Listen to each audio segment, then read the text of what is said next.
अस्सलाम वालेकुम। 11 जून 1963 को जेम्स डी हार्डे और इनकी टीम ने इस दुनिया में किया जाने वाला सबसे पहला लंग ट्रांसप्लांट किया।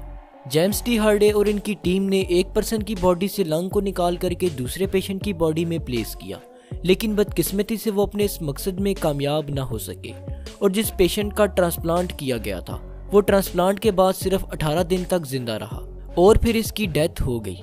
अब लंग ट्रांसप्लांट के इस अटेम्प्ट के बाद 1963 से 1981 तक लंग को सक्सेसफुली ट्रांसप्लांट करने की काफी कोशिशें की गई, लेकिन वो कोशिशें कामयाब न हो पाई। और जब सर्जन्स रेसिपिएंट यानी लंग को रिसीव करने वाले की बॉडी में लंग को प्लेस करते तो उसकी बॉडी उस लंग को रिजेक्ट कर देती और यही वो रीजन थी जो लंग ट्रांसप्लांट को सक्सेसफुल होने से रोकती थी। 1981 में डॉक्टर ब्रूस रेटिस ने heart lung transplant surgery perform की और खुशकिस्मती से उनकी ये सर्जरी कामयाब हुई और इस दुनिया में पहली बार लंग को सक्सेसफुली ट्रांसप्लांट कर लिया गया था। हार्ट लंग ट्रांसप्लांट उस सर्जिकल प्रोसेस को कहते हैं जिसके दौरान हार्ट और लंग दोनों को ट्रांसप्लांट किया जाता है, जबकि लंग ट्रांसप्लांट उस सर्जिकल प्रोसेस को कहते हैं जिसके दौरान लिविंग डोनर यानी कि लंग को डोनेट करने वाले पर्सन की बॉडी से हेल्दी लंग को निकालकर रेसिपिएंट यानी कि लंग को रिसीव करने वाले पर्सन के डिजीज्ड लंग के साथ रिप्लेस किया जाता है। हेल्दी लंग को डोनेट करने वाला लिविंग पर्सन या डेड पर्सन हो सकता है। कुछ स्पेसिफिक डिजीजेस में रेसिपिएंट का सिर्फ एक लंग ही ट्रांसप्लांट किया जाता है जिसे सिंगल लंग ट्रांसप्लांट कहते हैं। सिस्टिक फाइब्रोसिस जैसी डिजीजेस के दौरान पेशेंट के दोनों लंग्स को रिप्लेस किया जाता है जिसे डबल लंग ट्रांसप्लांट कहा जाता है। अब सवाल ये आता है कि लंग ट्रांसप्लांट को क्यों किया जाता है। जब किसी पर्सन के लंग्स अनहेल्दी या फिर डैमेज हो जाते हैं तो उसकी बॉडी के लिए ऑक्सीजन को हासिल करना काफी मुश्किल हो जाता है और अगर हमारी बॉडी को ऑक्सीजन ना मिल पाए तो फिर हमारा सरवाइव करना काफी मुश्किल हो जाता है। हमारे लंग्स के डैमेज होने की बहुत सी वजूहात हो सकती हैं, जैसे कि बहुत सी ऐसी डिजीजेस हैं जो हमारे लंग्स को डैमेज करती हैं। इन डिजीजेस में सिस्टिक फाइब्रोसिस, पल्मोनरी फाइब्रोसिस और लंग्स में हाई ब्लड प्रेशर वगैरह शामिल हैं। लंग डैमेज को बहुत सी मेडिसिन या फिर स्पेशल ब्रीथिंग डिवाइसेस के जरिए से ट्रीट किया जाता है, लेकिन जब ये सब तरीके कामयाब ना हो सके तो फिर लंग ट्रांसप्लांट किया जाता है। लंग ट्रांसप्लांट से पहले डोनर और रेसिपिएंट के बहुत से टेस्ट किए जाते हैं जिनमें chest x-ray, CT scan, pulmonary function test, cardiac stress test वगैरह शामिल हैं। लंग ट्रांसप्लांट से पहले डोनर और रेसिपिएंट का ब्लड टेस्ट भी किया जाता है और इन दोनों का ब्लड ग्रुप का मैच करना बहुत जरूरी है।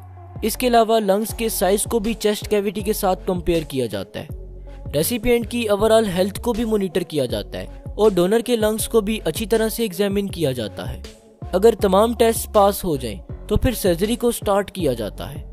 सर्जरी के दौरान पेशेंट को जनरल एनेस्थीसिया में रखा जाता है जिसमें इसकी बॉडी अनकॉन्शियस होती है और इसे सर्जरी के दौरान होने वाला पेन फील नहीं होता। सर्जन्स पेशेंट की चेस्ट में कट लगाकर बॉडी से डिजीज लंग को रिमूव करते हैं और फिर हेल्दी लंग को पेशेंट की बॉडी में प्लेस किया जाता है। हार्ट और लंग के बिटवीन ब्लड वेसल्स और एयरवेज को न्यू लंग के साथ कनेक्ट कर दिया जाता है। कुछ लंग ट्रांसप्लांट्स के दौरान पेशेंट की बॉडी को हार्ट लंग बाईपास मशीन के साथ कनेक्ट कर दिया जाता है जो सर्जरी के दौरान बॉडी में ब्लड को सर्कुलेट करती है। सर्जरी के बाद पेशेंट की बॉडी को आईसीयू में शिफ्ट कर दिया जाता है और पेशेंट को कुछ दिन तक वेंटिलेटर पर रखा जाता है जो उसे सर्जरी के बाद कुछ दिन तक सांस लेने में हेल्प करता है। आईसीयू में पेशेंट के 2 to 3 वीक्स स्पेंड हो सकते हैं और जब पेशेंट की कंडीशन इम्प्रूव हो जाए और वो अपने न्यू लंग्स से सांस लेने के काबिल हो जाए तो उसे डिस्चार्ज कर दिया जाता है। हॉस्पिटल से डिस्चार्ज होने के बाद पेशेंट को 2 to 3 मंथ्स रेगुलर बेसिस पर अपने लंग्स का चेकअप करवाना पड़ता है। लंग ट्रांसप्लांट के बाद सबसे ज्यादा रिस्क रिजेक्शन का होता है।